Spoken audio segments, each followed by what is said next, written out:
कुछ तो नुकसान हुआ है, वो तो हमने थोड़ा सा इंश्योरेंस कर लिया था बकरियों का। अच्छा। तो इंश्योरेंस से हमारा जो नुकसान था वो कवर अप हो गया जी। फिर भी थोड़ा बहुत नुकसान तो हुआ है, इसमें कोई शक नहीं है। बस अगर इंश्योरेंस नहीं होता आज की डेट में लगभग 3 लाख के नुकसान पर होता। नहीं, कोई जल्दी नहीं है बकरी फार्म करने की, ऐसे कोई करोड़ों रुपए नहीं पड़े हैं कि आप उन्हें आपके पास ही आ जाएंगे।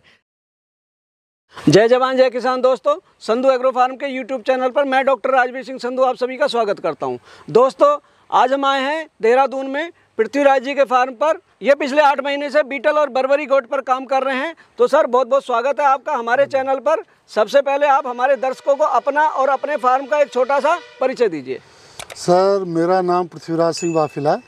हमारा फार्म ये सिंगनी वाला देहरादून में स्थित है और ये हमने अभी पिछले 8 महीने से शुरू किया है और दून गोट फार्म के नाम से हमारा रजिस्टर्ड है। आपकी एजुकेशनल बैकग्राउंड क्या है? मैं पोस्ट ग्रेजुएट हूँ। मैं स्कूल में भी पढ़ाता हूँ एज ए प्रिंसिपल जी, एज ए डायरेक्टर, दोनों चीज़ में काम करता हूँ। साथ में गोट फार्म भी हमारा स्कूल के बैक साइड में ही बना हुआ है, तो हमारा एक फार्म टाइप का बना हुआ है, उसी में हमने ये स्टार्ट किया है काम। अभी हमारे पास बर्बरी और बीटल पे हम काम कर रहे हैं। शुरुआत में हम बीटल लेके आए थे, उसके बाद हम बर्बरी लेके आए हैं और बर्बरी के कुछ बच्चे भी हैं अभी हमारे पास। ये सब अभी हमने स्टार्ट किया हुआ है। सर, आप एजुकेशन डिपार्टमेंट से जुड़े हुए हैं, ठीक है जी। स्कूल चलाते हैं जी। तो आप गोट फार्मिंग में कैसे आना हुआ आपका? गोट फार्म में एक्चुअल में मेरा एक छोटा भाई है, वो कोरोना के टाइम पर वो नौकरी छोड़ के आ गया था, तो उसका थोड़ा इंटरेस्ट था इसमें गोट फार्म में। तो उसने बोला मेरे लिए इसको थोड़ा गोट फार्म को आप सेटल कर दो। तो मैं सुपरविजन करता हूँ, बाकी काम उसी से करवाता हूँ, मेरे छोटा भाई है जी। ये जो आपका शेड बना हुआ और जो फार्म का एरिया है, आपका फार्म टोटल एरिया कितना है? ये लगभग 11 बीघा लैंड है हमारी जी, जिसमें हमने करीबन आधा बीघा में तो ये शेड बना रखा है। बाकी 3-1 बीघा में हमारा स्कूल है। बाकी जो पीछे की लैंड है इसमें हम इनके लिए चारा, हरा चारा उगाते हैं। जो आपका शेड है इसका साइज़ क्या है? शेड का साइज़ इसका 75 लंबा है और ये 42 फुट चौड़ा है। खर्चा कितना आया था इसमें? खर्चा लगभग इसमें 3.5 लाख रुपए का है। 3.5 लाख। जो आपने शुरुआत की थी कितनी बकरियों से की और कौन सी नस्ल से की? शुरुआत में तो मैं लेके आया था 18 लेके आया था बीटल जी, पर वो बीटल के छोटे बच्चे थे, वो 7-8 महीने के बच्चे थे जी। उसमें कुछ सरवाइव कर पाए, कुछ नहीं कर पाए, कुछ हमें पता भी नहीं था पूरी चीज़ें। अब धीरे धीरे ये चीज़ें हम सीख रहे हैं। मतलब आप अपना नुकसान किया और तब सीखा आपने? कुछ तो नुकसान हुआ है, वो तो हमने थोड़ा सा इंश्योरेंस कर लिया था बकरियों का। अच्छा। तो इंश्योरेंस से हमारा जो नुकसान था वो कवर अप हो गया जी। फिर भी थोड़ा बहुत नुकसान तो हुआ है, इसमें कोई शक नहीं है। नुकसान इसलिए हुआ है क्योंकि फुली ट्रेंड नहीं थे हम लोग, तो साथ साथ में एक्सपीरियंस भी ले रहे हैं, तजुर्बा ले रहे हैं। बिना तजुर्बे के थोड़ा नुकसान तो होगा ही होगा। तो आप पढ़े लिखे हैं, आपने ट्रेनिंग के बाद क्यों नहीं शुरू किया? ट्रेनिंग एक्चुअल में छोटे भाई ने की थी जी, पर उसने पूरी प्रॉपर तरीके से की नहीं। थोड़ा दिन 5-7 दिन उसने ट्रेनिंग की किसी फार्म में जा कर के, पर वो कोई प्रॉपर तरीके से नहीं ली थी उसने ट्रेनिंग। अब फिर भी ठीक है पहले की अपेक्षा। अब 5-7-8 महीने हो गए पालते हुए, तो अब लगता है कि भाई फरवरी से ठीक तरीके से हमारा काम ठीक हो जाएगा। मतलब कर कर के सीखे हैं आप? बिल्कुल कर करके ही सीखे हैं। ज़्यादातर चीज़ें कर करके ही सीखे हैं। किताब, थोड़ा बहुत किताबें पढ़ ली। मोस्टली जो है सीखना करके ही होता है, बिना करे नहीं होता। जब आप बकरियां लाए, जैसे मोटिलिटी हुई, किस वजह से हुई? मोटिलिटी एक तो सर इनको हमें पता भी नहीं था कि इनको जुकाम लगा हुआ है या पेचिस लगे हैं या कोई बीमारी हो गई है, दवाइयों के बारे में प्रॉपर तरीके से। दूसरा ये कि मेडिकल की फैसिलिटी अच्छी नहीं है। किसी डॉक्टर से कंसर्न करो, डॉक्टर आता है शायद उसको पूरी तरीके से बकरियों के बाद, क्योंकि उनके पास बकरियों के केस कम जाते हैं। वो ज़्यादातर एक्चुअली गाय और भैंस पर ज़्यादा काम करते हैं, उनको बकरियों का तजुर्बा ही नहीं है डॉक्टरों को भी। इसलिए भी थोड़ा सा मोटिलिटी बढ़ी हमारी, पर थोड़ा सा ये था कि इंश्योरेंस था उसकी वजह से कवर हो गया। दोस्तों, भाई साहब ने आपको बताया कि इन्होंने कर कर के सीखा। यहाँ पर बकरी पालन में एक बड़ी समस्या आती है, जब पशु बीमार होते हैं, जो आपके पशु चिकित्सक पशुओं के, वो आपकी हेल्प नहीं कर पाते, आपको खुद ही अपनी हेल्प करनी पड़ती है। इसलिए कहा जाता है कि पहले एक अच्छी जगह से प्रशिक्षण ले लें बीमारियों का, और उसका क्या इलाज है और क्या इंजेक्शन देने हैं ये आपको खुद पता होना चाहिए। जब ही आप अपना फार्म सर्वाइव कर पाएंगे, नहीं तो आपका नुकसान हो जाएगा। तो भाई साहब ये बताइए, आप फीड में क्या क्या देते हैं इनको? फीड में सर अभी तो हमारे पास यहाँ पर अवेलेबल भूसा गेहूं का ही मिल पा रहा है। जो कि मैं चाह भी रहा था कि चने का मिल जाए या ग्वार का मिल जाए या कोई और दलहन का भूसा मिल जाए, वो अवेलेबल नहीं हो पा रहा है। तो किसी भाई के पास हो तो मेरे पास कांटेक्ट कर दें, तो शायद मेरे लिए भी मंगा दें तो ज़्यादा अच्छा है। बाकी मैं इनको हरा चारा जो हमने खेत में बो रखा है वो काट के देते हैं। दूसरा हमने एक साइलेज मंगा रखा है जी।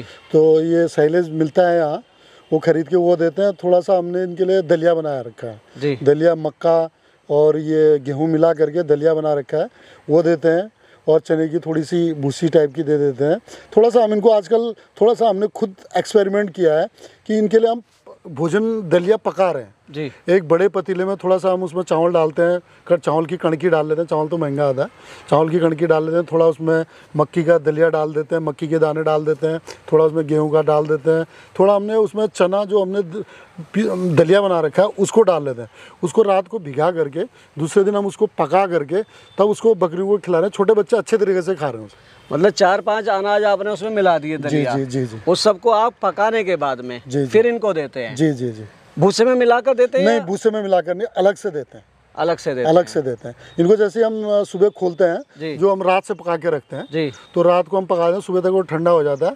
तो थोड़ा थोड़ा उनको हर बर्तन में निकाल करके सबको दे देते हैं जिनको रिक्वायरमेंट होती है। नहीं, वो तो आपने बहुत अच्छा किया है कि जो पका हुआ होगा एक तो डाइजेस्ट अच्छी तरह से हो जाता है और वो न्यूट्रिशन पूरा मिलेगा उसका। और जो दूध देने वाली है हमारी जो ब्याह रखी है उनको थोड़ा सा दूध बढ़ जाता है उससे। जी। दूध से आते हैं, मैं देख रहा हूँ आपके यहाँ बच्चे हैं, बकरियां ब्याही हैं जी। तो यहीं पे ब्याही या ब्याही हुई लाए? नहीं, यहीं पर ब्याही है जी। कुछ बच्चे हमारे 2-3 एक मोर्टेलिटी भी हो गई है। किस वजह से? एक को जुकाम था, अच्छा, शायद हम उसको पढ़ी नहीं बैठे। अब डॉक्टर को लाए, वो बोलते हैं हो जाएगा ठीक। बीमारी पूछो तो उनको समझ में नहीं आता कि बीमारी है क्या। तो किसी का टेम्परेचर डाउन हो जाता है, इस वजह से वो 2-3 दिन के बाद सर्वाइव नहीं कर पाती है ट्रीटमेंट देने के बाद। ये बड़ी समस्या है, टेम्परेचर डाउन होना। अच्छा, आजकल जो मैं देख रहा हूँ टेम्परेचर डाउन हो जाता है 98, 99। तो उन्होंने क्या बताया डॉक्टर ने, उसका क्या करना है? कुछ उन्होंने इंजेक्शन वगैरह लगाए, दवाई दी, पर मुझे नहीं लगता कि वो ठीक हुआ। तो उनका इलाज सूट नहीं किया हमें। तो अच्छा, अब जो हम खुद कर रहे हैं कुछ देसी टाइप का इलाज कर रहे हैं कि जिससे कि जैसे तेल देना स्टार्ट किया अभी जाड़ों में, सरसों का तेल देना स्टार्ट किया है। 5 ml, 10 ml, 2 ml छोटों को, 2 ml बड़ों को, 5 ml उससे बढ़िया है, बीटल को 10 ml। तो मेरे को लगता है कि उससे शायद बकरी में चर्बी बढ़ेगी, फैट बढ़ेगा तो उसकी इम्यूनिटी अच्छी होगी, तो ठंड भी नहीं लगेगी, रेजिस्टेंस पावर बढ़ेगी, ऐसा मेरा मानना है। नहीं, ये ठीक है, सरसों के तेल से बॉडी में हीट पैदा होगी और इसमें इनका फैट बढ़ेगा तो सर्दी कम लगेगी इनको। जी जी जी जी, यही मेरा भी सोचना है कि मैं थोड़ा सा फैट अगर बढ़ जाए तो शायद ठंडा कम लगेगा। दोस्तों, भाई साहब ने आपको अपने फार्म के बारे में जानकारी दी। मैंने अंदर फार्म में देखा, इन्होंने नीचे ईंटें बिछाई हुई हैं। ईंटें बिछाने से क्या होता है, सर्दी में वो ठंडी हो जाती है और जो ये पेशाब करती हैं वो गीला रह जाता है, उसकी वजह से बीमारी आती है। तो मैंने इनको सुझाव दिया है कि आप ईंटें हटा के इनमें लकड़ी का बुरादा और रेत, पहले रेत डालना है ताकि सूखा रहे, जब ये पेशाब करेंगी तो चला जाएगा नीचे ज़मीन में। और लकड़ी का बुरादे की जो पानी सोखने की कैपेसिटी होती है अच्छी होती है, ये उसे बिछा देंगे तो इनको नीचे से ठंड नहीं लगेगी, तो इनका जो टेम्परेचर डाउन जा रहा है बकरियों का वो नहीं जाएगा। दूसरा मेरा ये कहना है, इन्होंने किया शुरू, इनके पास साधन थे, पैसे थे, इन्होंने शुरू कर लिया लेकिन ट्रेनिंग नहीं ली थी, लेकिन उसके बाद में इन्होंने कर कर के सीखा और आज ये मानते हैं कि अगर मैं ट्रेनिंग करता तो मैं शायद नुकसान में ना जाता। लेकिन अब ये काफ़ी हद तक सीख चुके हैं और अब इनके फार्म पर मोटिलिटी भी बंद हो गई है। मेरा कहने का मतलब ये है कि यदि आप करें तो पहले ट्रेनिंग ले लें, कोई जल्दी नहीं है बकरी फार्म करने की। ऐसे कोई करोड़ों रुपए नहीं पड़े हैं कि आप उन्हें आपके पास ही आ जाएंगे। आप अगर सफलता के साथ अपना फार्म करेंगे तो आपको निश्चित ही फ़ायदा होगा। लेकिन अगर बिना ट्रेनिंग के, बिना प्रशिक्षण के आप करते हैं और आपके पास पूरे संसाधन नहीं है, जैसे अभी ये गेहूं का भूसा खिला रहे हैं, गेहूं के भूसे से बकरियां नहीं पलती हैं, आपको दलहन का भूसा अरेंज करना पड़ेगा। मैं इनका ये इंतजाम कराऊंगा, मेरे सोर्स में कुछ लोग हैं वो इनको भूसा प्रोवाइड करा देंगे ताकि इनका आगे से नुकसान ना हो और इनकी बकरियां वजन भी गेन करेंगी। इन्होंने 2 ब्रीड पाली हुई हैं, बीटल और बर्बरी। देखो, दोनों उत्तराखंड की ब्रीड नहीं है, एक पंजाब की है, एक उत्तर प्रदेश की है। यदि ये अपने यहाँ की लोकल ब्रीड से शुरू करते तो इन्हें ये परेशानी ना होती। भाई साहब, मैं आपको एक चीज़ और बताना चाहता हूँ इस फार्म के बारे में। जब आप फार्म स्टार्ट करें, बकरियों का इंश्योरेंस ज़रूर करें, क्योंकि मोर्टेलिटी तो होनी है।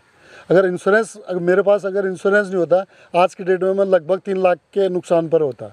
तो थोड़ा सा मेरा जो शुरुआत में इंश्योरेंस जो 45 दिन के बाद कवर होता है, जो उससे पहले एक आधा थोड़ा कुछ मोर्टेलिटी हुई थी, उसमें जब बड़ा नुकसान नहीं हुआ, 40-50 हज़ार का नुकसान बैठा होगा, बाकी मेरा इंश्योरेंस से कवर हो गया। तो आप लोग अगर कोई भी अगर बकरी फार्म करें, इंश्योरेंस ज़रूर करें, ज़रूर करें। तो ये थे हमारे साथ में पृथ्वीराज जी, जिन्होंने आपको अपने फार्म और अपनी बकरी पालन के अनुभव के बारे में इतनी अच्छी जानकारी दी। यदि आपको इनके द्वारा दी गई जानकारी और हमारे द्वारा की गई कोशिश अच्छी लगी हो तो हमारी वीडियो को लाइक करें, ज़्यादा शेयर करें, वह चैनल को सब्सक्राइब करें। मिलते हैं जल्दी एक नई वीडियो के साथ, तब तक के लिए जय जवान जय किसान।